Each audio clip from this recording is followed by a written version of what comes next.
United AP ఉన్నప్పుడు 811 టీఎంసీల నీరు కృష్ణా జిల్లాల నుంచి మనకు అందేది రాష్ట్రానికి. అది మనం 299 టీఎంసీలకే పరిమితం అయినప్పుడు గత 10 సంవత్సరాల నుంచి ఏ రోజు కూడా నిమ్మకు నీరెత్తినట్టు మీరు కృష్ణా జలాల మీద 299 టీఎంసీలను కూడా వాడుకునే ప్రయత్నం చేయలేదు మీరు. దాని మీద ఉన్నటువంటి కృష్ణా జలాలలో కేవలం శ్రీశైలము, నాగార్జున సాగర్ గత కాంగ్రెస్ అధికారంలో ఉన్నప్పుడు కట్టిన ప్రాజెక్టులే తప్ప మీరు ఏ రోజు కూడా 299 టీఎంసీలు వాడుకునే ప్రయత్నం కూడా చేయలేదు. ఇవాళ మీరు తెలంగాణ ప్రజలకు రేవంత్ రెడ్డి గారు 500 టీఎంసీ అంటాడు.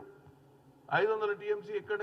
మేము అడిగినాం 500, మేము అంతకంటే ఎక్కువ అడుగుతుంటే ఆయన కావాలని చెప్పి ఇవాళ ఆంధ్రలో ఉన్నటువంటి చంద్రబాబు నాయుడుకు మద్దతు పలుకుతుందని చెప్పి తప్పుడు ప్రచారం చేసే ప్రయత్నం చేస్తున్నావు.